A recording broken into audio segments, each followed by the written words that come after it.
Hi, it's Pastor Paul L. Anderson here at the Fountain of Raleigh Fellowship, where we believe God's blessings never stop flowing. Don't you know that you are exceedingly and abundantly blessed? Oh, it is Marvelous Monday. I hope you had an awesome weekend. We thank God for all of you and for the wonderful ways in which you have allowed the Lord to move in your life. I don't know about you, but I am just so happy that God is always doing great and marvelous things. You know, today, when you and I begin to look over our lives and see all the things that God has done, we need to know that God is still speaking to us.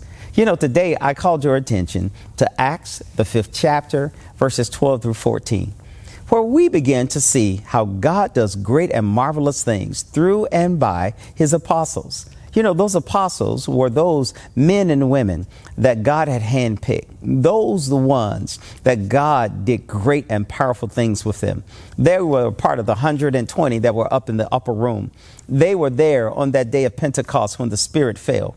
And so now we see the apostles, because of the powerful work of receiving the good news of the truth of Jesus Christ, they are now empowered through and by the Spirit.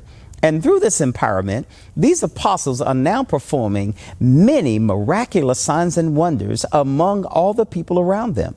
And all the believers who were meeting there together, they began to see these great miracles being manifested. The people have high regard for them. They say, these people are so different. We have never seen it like this, that both men and women are doing great works. It's a result of the apostles' work, how the people now see them preaching and teaching in the streets. People who were sick, who were on beds and on cots, they're being touched. And even Peter's shadow that falls across them allows them to be healed. They had never seen it like this before. I want to ask you the question. Have you ever seen it like this before? The crowds came from villages all around, everybody bringing their sick. Those who were possessed with demons, those who had tormentations in their mind, they were now being healed.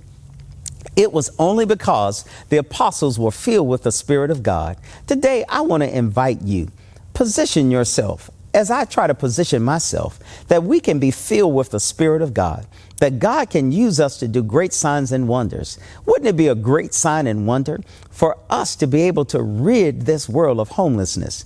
Wouldn't it be a great sign and wonder if we're able to help people to deal with all of the different challenges emotionally, spiritually, and physically they are confronted with it?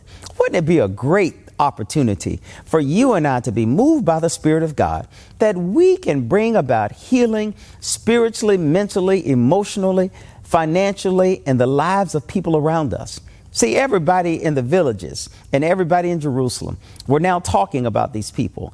These people had some supernatural power within them. Today, I want to invite you. Let's get the supernatural power of the Holy Spirit at work in our lives, that people will see that indeed we're faithful to God and God has given us much to do. May God bless you. May heaven smile upon you. And always know, in this year of 2022, you are exceedingly and abundantly blessed. And I'll talk with you again on tomorrow. To sow a seed to the Fountain of Raleigh Fellowship, visit our newly redesigned website, thefountainofraleigh.org, and select Sow a Seed from the homepage. Also, giving has been made easier with the new Fountain of Raleigh app, available now in the Apple App Store and Google Play Store. Download today, select Giving from the main menu, and then follow the directions to complete your giving through Subsplash. Thank you so very much for all of your gifts and donations that you've given to the Fountain of Raleigh Fellowship. We thank you for what you've done in the past, what you're currently doing, and what you will do in the future. Your gifts and donations helps us to spread the gospel of Jesus Christ, not only locally, but throughout the world. Thank you again for your gifts, and may God continue to richly bless you. It is here at the Fountain that we believe that we are exceedingly and abundantly blessed, and may you receive those blessings that God has in store for you.